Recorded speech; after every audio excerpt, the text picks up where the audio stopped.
Anthony Beauvillier, ici à Sorel, à ton omnium de golf annuel. Comment ça va, Tito? Ça va super bien. Ouais, c'est tout le temps le fun de venir ici pour...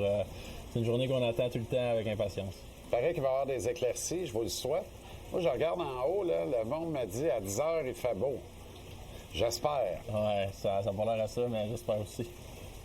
Important pour toi de redonner à ta communauté? Ouais, vraiment. Je pense que juste avoir grandi à Sorel,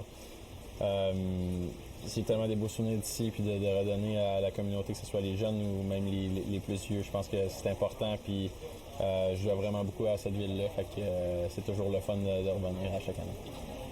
Quand tu as joint ce mouvement-là, il y avait Frank Beauchemin, il y avait Flower. Là, Flower est là avec toi cette année. Peut-être qu'il va rester, peut-être pas, mais en tout cas, toi, tu es là encore pour longtemps. Comment tu vois l'avenir de ce tournoi-là?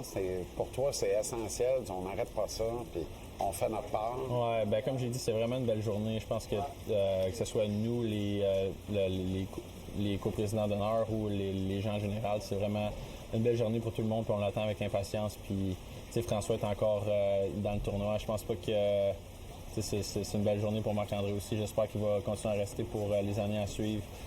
Mais en tout cas, s'il me garde jusqu'à temps que je sois à la retraite, je vais rester jusqu'à 60 ans s'il faut. Mais comme j'ai dit, c'est tellement une belle journée, une belle cause aussi. Puis les gens de Sorel, non seulement juste les gens de Sorel, mais les gens de partout viennent puis attendent cette journée-là aussi. Tu as beaucoup voyagé depuis 1 an et demi. Puis là, ça me fait plaisir de préciser au monde que ça n'a rien à voir avec un trait de caractère que tu aurais ou whatever. Il y a des concours de circonstances dans la grosse business du hockey qui font en sorte que tu t'es retrouvé à vivre pas mal dans tes valises. Mais je pense que tu peux être content de comment ça s'est terminé cette année. Ouais, je pense que oui. Je pense que, tu sais, comme tu as dit, beaucoup de voyagements, 5 équipes en 2 ans. Dans les 2 dernières saisons, c'est beaucoup de valises, beaucoup de nouvelles... nouveaux coéquipiers, de nouveaux systèmes, de nouvelles villes à s'habituer, mais je pense que je finis la saison cette année avec vraiment la tête en paix, avec comment j'ai joué, puis avec beaucoup de confiance par rapport au futur, par rapport à ma game, puis à ma place dans la ligue aussi. Je veux pas, on a tout le temps des doutes avec beaucoup de changements comme ça, mais je pense que la façon que la saison a terminé, la façon que la saison s'est passée, je pense que j'ai joué des bons matchs de hockey, puis je me suis retrouvé un peu, non seulement ma game, mais aussi mentalement, ça va pas mal plus clair dans ma tête, je dirais. Tes joueurs autonomes sans restriction le 1er juillet. As-tu des pourparlers à date avec les Caps? Comment tu vois ça? Un peu, je dirais que c'est tranquille, pas mal encore aujourd'hui, mais le repêchage s'en vient, le 1er juillet s'en vient, donc j'espère que ça va... j'espère pouvoir rester là. Honnêtement, j'ai vraiment aimé mon parcours là, puis la chambre, puis le staff et tout ça. Fait que on va voir honnêtement. Comme je dis, j'aimerais essayer de donner plus de détails, mais c'est vraiment quand même assez tranquille en ce moment. Ton jeu, c'est comme élevé d'un cran en série éliminatoire. Ça a tout le temps été ta marque, de toute façon, d'en remettre un peu plus à la toast dans les moments importants. Je veux que tu me parles du feeling de jouer les Canadiens de Montréal, le club de ton enfance, en série éliminatoire, parce que juste te regarder en face, là, j'avais l'impression que juste le fait d'être là, t'étais comme fou comme la reine. Il y avait un petit quelque chose de plus. Hein? Oui, bien 100%. Que ce soit les séries ou la saison régulière, quand tu joues contre les Canadiens, il y a tout un petit quelque chose de plus qui t'excite, puis... là, non seulement c'était les séries qui t'excitent un peu plus, mais c'était contre le Canadien, le Centre Bell, toute l'excitation avec la famille, les amis, tout le monde qui suit ça. Fait que, honnêtement, ça va rester une des plus belles expériences de ma carrière de jouer contre le Canadien. Tu scores un but contre Montréal en série éliminatoire en plus. Ouais. Extraordinaire. Ouais, c'était vraiment cool pour... j'espère pouvoir revivre ça un jour pour eux. C'était vraiment spécial.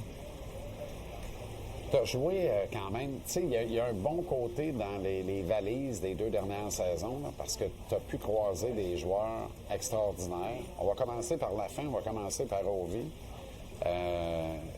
C'est-tu le genre de gars, je parlais de ça à Zach Foucalé pas plus tard qu'hier, puis c'est-tu le genre de gars, tu arrives à côté d'un géant de même, puis là, ça te change un peu ton mindset, c'est-à-dire que T'es dans le locker, puis tu fais rien que le regarder dans le fond. Tu dis comment est-ce qu'il fait ça, qu'est-ce qu'il fait, c'est quoi, c'est. Ouais, il y a tout le temps une certaine curiosité de qu'est-ce que les grands joueurs font comme lui ou que ce soit n'importe qui d'autre. Mais ces gars-là, je dirais que Crosby ou Ovechkin ont tellement une présence que quand ils rentrent dans une chambre, tu le sens, tu le sais. Tu veux leur faire plaisir, tu veux qu'ils soient bien. Mais tellement de bonnes personnes. Ovi était tellement accueillant puis chaleureux. Puis c'est vraiment comme un grand leader, sérieux. Il est vraiment rassembleur avec que ce soit la chambre, les familles ou quoi que ce soit. Puis d'avoir fait partie de son du but historique, c'était tellement spécial pour non seulement moi, mais ma famille, puis tout le staff. Il s'est assuré que tout le monde soit fasse part de l'histoire, puis il s'assurait que tout le monde se sente comme il faisait partie de l'histoire, même si c'est lui qui a été tout fatigué. Ça, tu te pinces, c'est sûr, là, parce que tu le vois venir, tu te dis, OK, moi, je vais vivre ça, là. Moi, je vais être là, là. Ouais. Ça va arriver, là. Puis là, un moment donné, écoute, moi, j'étais dans un match de hockey bénéfice, puis tous les gars avaient leur salle allumée, checker la game live sur le banc pendant qu'on jouait le match bénéfice. Quand le but est arrivé, la game a arrêté.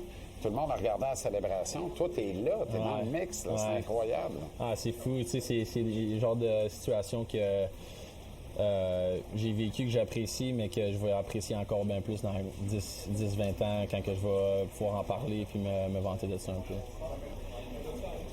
Ovi, par rapport à Sid, deux personnalités complètement différentes, mais le même objectif, j'ai l'impression, hein, c'est-à-dire leadership, rassembleur, être inclusif avec tout le monde dans le vraiment. locker.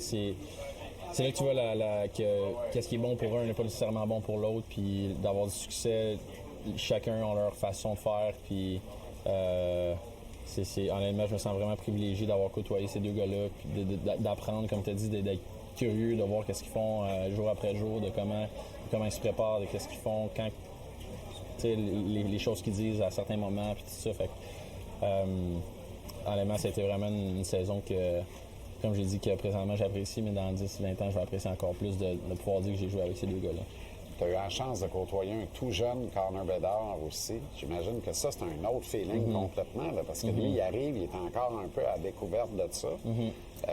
Ça doit être complètement différent de deux vétérans qui ont tout vu, qui ont tout vaincu. Ouais, 100%. Je pense que c'est quand tu es jeune, tu te cherches un peu quand tu arrives dans la ligue, mais encore une fois, je vais revenir à ça. C'est la présence de ces joueurs-là, c'est quelque chose de spécial, c'est quelque chose que ils rentrent dans une chambre, tu les regardes ou tu respectes déjà leur présence. Puis lui, il a ça, ce que, tu sais, il n'y a pas tout le monde qui ont vraiment cette prestance-là. Puis je pense qu'il va faire des grandes choses dans cette ligue-là.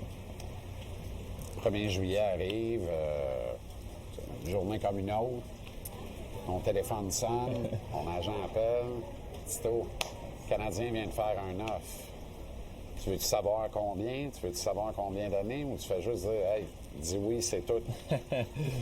Je veux savoir le nombre d'années, je veux savoir combien, c'est sûr, mais ouais, c'est sûr que si le téléphone sonne, c'est Canadien, je vais penser grandement. Puis c'est vraiment une place que personnellement j'aimerais jouer. Fait que on va voir, honnêtement, on va voir qu'est-ce qui va se passer, mais c'est sûr qu'il sera en considération. Je te souhaite de trouver le meilleur fit pour toi. Merci. T'installer là. Au plaisir de te recroiser. Yes. Toujours un plaisir. Absolument. Merci, bien gros.